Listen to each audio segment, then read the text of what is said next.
Tantor Audio, a division of Recorded Books, presents The Rose and the Thorn, A Beauty and the Beast Retelling, by Katherine Macdonald, narrated by Sasha Higgins. Part 1. Winter. In the bleak midwinter, frosty wind made moan, earth stood hard as iron, water like a stone. Snow had fallen, snow on snow, snow on snow, in the bleak midwinter, long ago. Christina Rossetti. Chapter 1. A Rose in Winter. Winter has haunted me since the year I turned 9, the year my mother died. The memories I have of that night are suspended in a snow globe of emotion, sharp and tangible as glass. I was watching the snow fall thicker and thicker outside the window, falling so quickly and viciously it slid like volleys of arrows. My younger sister Hope had fallen asleep in my older sister's arms, and Honor, despite her best efforts, had drifted off too. Firelight flickered against their sleeping faces, 2 primrose cheeks pressed against each other, still, calm, immobile. Only Freedom and I were still awake, our ears pricked for the next of our mother's moans, Papa's reassuring words, Nanny's soft voice. There were no reassuring words now, no soft, soothing voice of Nanny's. No moans, and no crying. An awful, penetrating silence, as sharp and hard as the cold north wind that kicked and screamed against every crevice. The memory of that bitter, dark hour is so etched into my mind that I swear I can remember each knot in the floorboards beneath Freedom's pacing feet, each flake as it seared against the glass. I can count each time the fire dared to crackle. Even now, as my breath ekes out in misty spurts, I see it hit that window pane, obscuring the icy tundra outside the window of the little house. I see the little girl reflected in the glass, who would be irrevocably altered before the night was over. Since that day, winter has been my enemy. I have never been able to enjoy the first flakes of the season, build snowmen with my younger siblings. For years I refused to even open the curtains on snowy days, would kick and scream whenever Nanny suggested a walk. I wanted to shut it out, forget it existed, forget the empty chair beside the fireplace, the hollow dip in the other side of Papa's bed. If I shut my eyes tight enough, buried my face deep into my pillow, I could hear Mamma singing in the kitchen, see the autumn wreath glowing in her golden hair. Winter had never come, never claimed her. 8 years later, the screaming has turned to grumbling, perhaps more today because Freedom is bossing me about, and I shouldn't even be here. It was Honor's turn to gather with the hunting party, but she wasn't feeling well, and so I took her place. Call it an early wedding present, I snipped, a little harder than I meant to. Honor looked up at me gratefully, nonetheless, and then proceeded to start retching again. Nanny wandered past our door and muttered something about wedding nerves, rather gleefully. I know Honor can't help being ill, but that doesn't lift my mood. The cold claws at every naked inch of me as I ferret about the bushes, searching for the few pickings we haven't managed to scavenge. It is a bleak midwinter. The woods lie almost barren, and our stores do not fare much better. Poor Honor, who had dreamt so long of a spring wedding. It would be a meagre affair at this rate, all nuts and sour, salted meat. Freedom said she bought it on herself. Who gets married in winter? But she and Charles had said they simply could not wait any longer. Dear! Dear! Something leaps out of the bushes, a dark, impish shape. I throw myself backwards, upsetting my basket, as a doe comes springing through the mist. There is a sudden streak of silver, and a short, sharp whistle. The doe slumps to the ground, a bolt straight through its neck. The rest of the party arrives moments later, with a bout of boyish cheer. "Brilliant shot, Freed," says Charles Le Prince, stooping to admire his handiwork. "Thanks. Fancy a pelt as a wedding present?" "I should be the one to be presenting you with gifts," Charles gushes, breaking into a grin, "for allowing me to marry your beautiful sister." Charles is one of perhaps a handful of people outside of my family that I actually like, as well as James St. Clair, another member of our party. Charles is one of those people it's very difficult not to like. He is effortlessly cheerful and kind, and always looking for ways to make people happy. His affable nature is matched only by honours. "Oh, hush!" Freedom scoffs. "She's not all that," while the rest of the boys launch into an overly detailed description of why my sister is, in fact, all that. James St. Clair stops to help me up. My eyes are still rooted on the doe. I am no stranger to dead creatures, but there is something haunting about the splash of colour in this forest of black and white, the steaming spread of blood in the snow. "Are you all right?" James asks. He picks up my empty basket, then frets with the berries awkwardly, picking them up one by one. "Quite fine," I reply. I brush the snow off my shoulders, more from habit than vanity, then help him with the berries. I scoop up big handfuls of snow in the process. "Rose?" Freedom notices me standing under the tree and scowls. "Were you there the whole time?" I suppose so, yes." "You should have stayed on the path. I could have shot you." It had not occurred to me until that moment how close the deer had been to me. A few feet between us was all. Another hunter might have missed. Another hunter.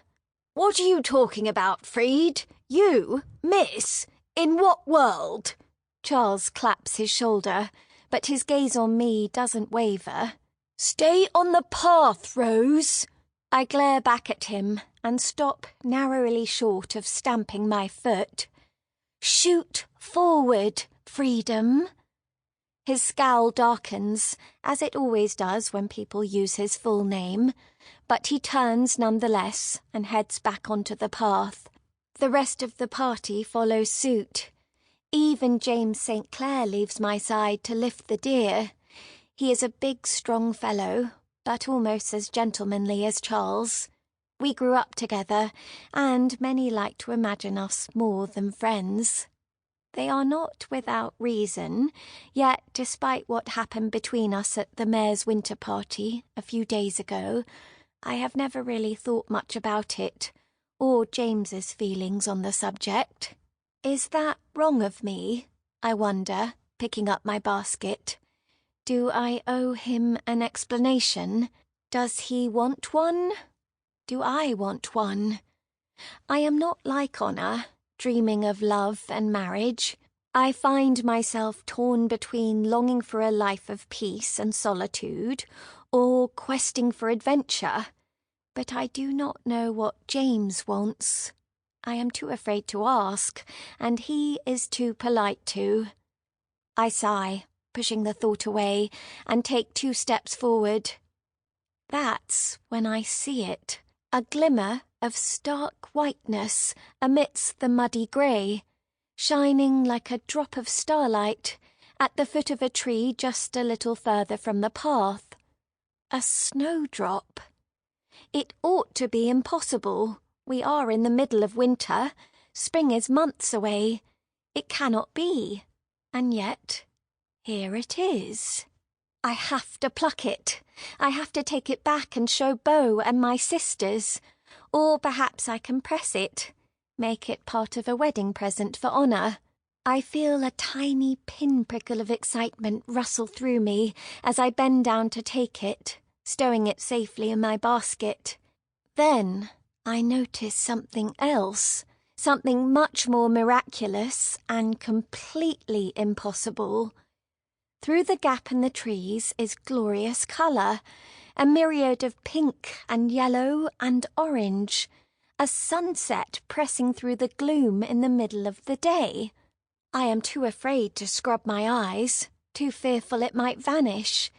Instead, I push forwards, climbing through the branches, until my feet crunch against the floor of the field my mother used to take us to in summertime, to play in the stream that divided the land.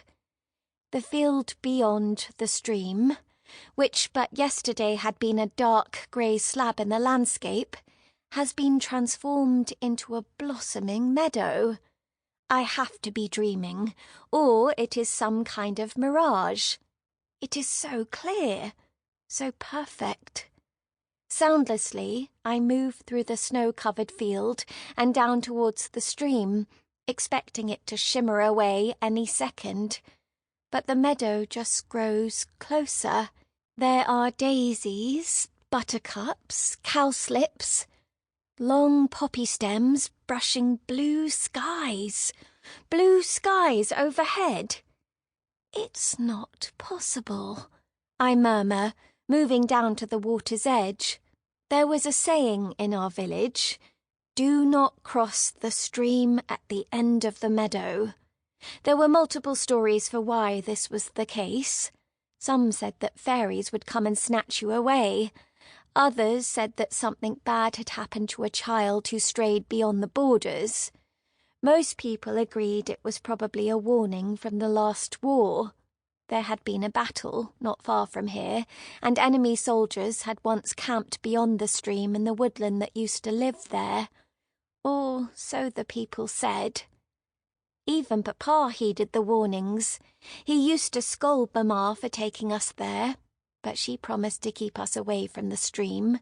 We were allowed to play in it, but not over it. Of course, the minute her back was turned, Freedom and I both rushed up the side and down again, giggling.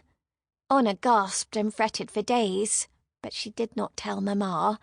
Perhaps she was afraid we would not be allowed there again. The first day of spring after Mamma died, I hopped over the stream once more. That time, I wanted it to snatch me away. I wanted it to take me to a faraway place, a place where Mamma was still alive, or, if it couldn't do that, to take me to a place where it didn't hurt any more to miss her. The pursuit of something equally impossible is why I am crossing it this day. I gather up my skirts, tucking them into my belt, and swing my cloak over my shoulder. Securing my basket in the crook of my arm, I hop onto one of the large flat stones in the riverbed. I move quickly, wishing my clothes weren't so heavy. I haul myself up on the other side. A part of me expects to find the mirage over, but it is still here. The tall, glistening meadow, the flowers swaying in the breeze. I laugh, overcome with giddiness, and run. My skirts and cape come loose and flare out behind me. Petals dance in the breeze. Warm sun kisses my skin, and a soft spring wind plays with my hair. The sweet scent of... I stop immediately. The flowers don't smell.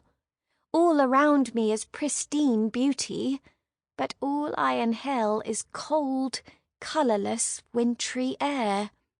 I reach out, inching my fingers toward the petals of a poppy. Mist rolls in. The sun vanishes. A cold chill sweeps across the meadow. The grass around me turns yellow and brittle, and the flowers crumble like ashes. If a scream escapes me, it is lost under the roar of the wind. My basket is pulled from my grasp. I start to run, back towards the stream, but I can barely see 2 feet in front of me. The fog grows thicker and denser, and fastens around my throat like a rope. Where is the stream? It was here moments ago. It was right here. I must have been turned around. I've lost my bearings in the fog. I stop, trying to slow my breathing, when my eyes fix on something in the distance. Dark, arrow-like tips slice through the cold haze. A building? There is nothing in the woods, nothing for miles.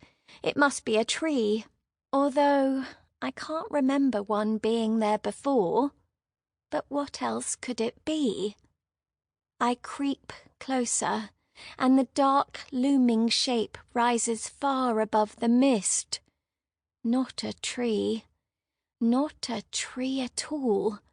It is a castle, but not like any I have ever seen before. It is carved out of something much smoother than stone, barely visible behind the black tangles of brambles. It should be a shell, but as the fog dissipates, I can see windows, doors, tall, solid walls. No ruin, although I have never seen anything in such a fixed state of complete disregard. The garden is a graveyard, both overgrown and utterly lifeless. It is a mass of thorns. All is black and grey. Once powerful fists of ivy cling to cold lumps of colourless stone. Statues, although of what, it is impossible to tell. What on earth is a castle doing here? The wind howls, and thunder claps across the sky. Rain slams against the stones. There is nothing for it. I race up the steps to the front of the castle, pausing only for a second at the door.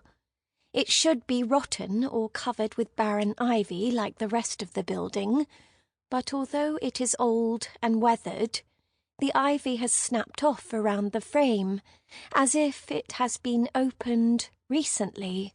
The thunder claps again, and I wrench open the door and slip inside. Light protrudes into this dark and dismal place through the remains of the shattered windows. Shards of coloured glass are scattered over the marble floor, tiny fragments of amber and blue amongst the swaths of leaves. I have never seen coloured glass like this before. When I lean down to take a piece in my hand, it is surprisingly sturdy, despite how thin and fine it is, and almost seems to shimmer, more like crystal than glass. Screens of deserted spiders' webs coat the rest of the room, shielding a great deal of it from view. I can make out faint tapestries, pieces of furniture, but little else. Great pillars rise out of their trappings. They seem too narrow to hold the weight of this ceiling, and are carved with impossible precision, as if plucked from the mind of a painter. Ivy tumbles into the room, making it seem more tomb than palace. Was this place some vestige from the war? Perhaps it had some silly tale attached to it too, like the stream, and the villagers had been told to be wary of it. But why they wouldn't mention is beyond me. Or perhaps the tales weren't silly at all. I drift over to a table in the corner. There is a small ivory-faced clock there, its hands frozen in motion, and golden candlestick. A little drawer reveals a handful of matches. A few seconds later, and a gloomy light flickers into motion, illuminating the faded tapestries hanging from the walls. Great chunks of them are missing, threads dangling like shredded flesh. Bits of the woodwork are damaged too, but not by time. They look like they've been clawed, or even bitten. Thunder cracks against the sky. I jolt involuntarily, backing into a nearby bust. It crashes to the floor. Somewhere, above me, another crash echoes out. "Hello?" I call. "Is someone there?" There is no reply, but the silence reverberates down the empty hallways. I set my candle aside and pick up the bust. It is of an old, warty man, who frankly looks a little better without his bulbous nose. My concerns at ruining the piece of art are limited. It is clearly not the likeness of a person. His ears are webbed like a fish, a fanciful creation of an imaginative sculptor. I leave it where it lies and retrieve the candle. "Hello?" I call up the stairs. Nothing but my own voice bounces back. For a second, just a split second, I think I hear a voice, softer than the wind and even less substantial. "Welcome, welcome, welcome." I am clearly imagining things, just like I must have imagined the field of flowers. Perhaps I tripped somewhere, banged my head. Another crash, a scrambling, something big moving about. "Hello?" I creep up the steps, trying to not sound afraid. Something, a dark, shadowy thing, runs from one door to another. Inside the other room there is another crash, a low moan, like the sound of an animal. Whatever it is not human. But it is also afraid of me. The dust in the air seems to breathe and swirls about the space like a ribbon caught in a breeze. There are footsteps in the dust, huge, massive paws, as wide as a bear's, long as a wolf's. What creature lurks behind that door? Freedom's voice resonates in my head, telling me to be cautious. I can see him drawing an arrow, but I ignore him. I remember my mamma telling me, when I was frightened by a stray dog as a little child, that he was more frightened of me than I was of him. I saw the way he cowered under the horse-cart, the way his brows furrowed and his eyes widened, and I knew she was right. I step into the room. The creature paws at the door in the back of the room, half hidden by shadows and a large wing-back chair. A massive bear-like paw scrapes at the wood, and a long, wolfish tail sweeps the floor. The rest is just a black shape. I set down my candle, eyeing the poker near the fireplace, just in case. "It's all right," I say, as calmly as I can muster. "I won't hurt you." The creature stops pawing at the door almost immediately. For a second, I think I hear it whimper, or sigh. But I must be mistaken. The sounds I'm imagining are too human for whatever this is. It turns toward the chair between us, grasping at the arms, and I catch a brief flash of its face. A single blue eye stares at me through a hole in the back of the chair. The huge paws have nails like talons. My fingers itch, involuntarily, for the poker. I pray it cannot see that fear in me. "I won't hurt you," I repeat. "Come on. Come out from behind there. Let me see you." The creature groans and shakes its head. No, I thought it shook its head. It is an animal, and animals cannot shake their heads in reply. I act as if they can. "I'm not afraid," I say, "and you shouldn't be either. Won't you come out?" The creature lets out another sigh, makes a motion almost like a shrug of defeat. Its gaze screws to the floor, looking down almost as if it is ashamed. Then it steps out into the murky light and rises to its full height. It is tall as a bear, broad and wide, covered from head to toe in black fur. It is slimmer than a bear, though, with rear legs like wolf's. Its face, it has such a strange, twisted face, part lion, part wolf, with a flat snout and nostrils, and a thick mane sprouting at its neck. 2 small horns loom over 2 massive eyes, shadowed by wild eyebrows. I could not have dreamt up such a creature. No, creature is not the word. Creatures can be animals, be fairies, be beautiful and wondrous. No, this thing is a beast. Oh, crickets! My voice feels numb in my mouth. It is like I am looking down on the scene from afar, watching someone else speak for me. I have no idea where the courage comes to speak my next few words. You're certainly a strange-looking fellow. The beast sighs and sags, returning to its hiding place behind the chair. It is wearing a red cape, fastened around its neck with a clasp. What kind of beast wears clothing? The blue eye spies me from the hole. I've had worse said, it returns. A sudden squeak escapes me, and I knock back into the wall, clasping my hand to my mouth. I slide to the floor, spitting out curses and taking fistful snatches of air. You can talk?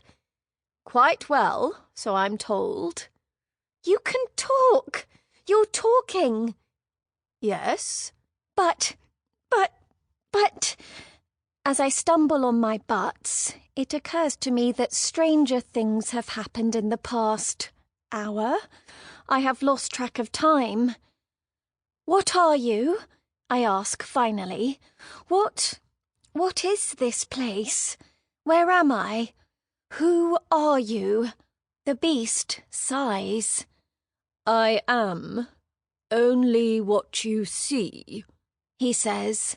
His voice is deep and rumbles like the thunder still churning across the skies. As for this place, it is hard to describe. It is a hidden place, a place of a power all but faded. It appears in your world but twice a year, and then vanishes into the ether. I was in the field, I splutter. I was in the woods, and then I saw this place, over the stream. You can't move a castle. And you cannot make a beast speak. Yet here I am. This isn't possible. This is the sort of thing from stories. I had spent all of my life with my head half in the clouds, half in between the pages of the books I devoured, and for many of those years I believed in the tales they told. It was only now, in this moment, I realize I was wrong. I never believed. Not truly. Stories, the beast replies, must come from somewhere. This is too much. I sink my head into my hands and breathe deeply. In, out. In, out. I try to count, steady the heart that is beating frantically against my chest. I pinch my temples, feel the short, sharp pain. I am awake. I am not dreaming. I'd like to go home now, I say eventually, my voice a faint whisper. The beast lowers himself to the ground and shrinks back into the shadows by the empty fireplace. I am so sorry, he says. Truly I am.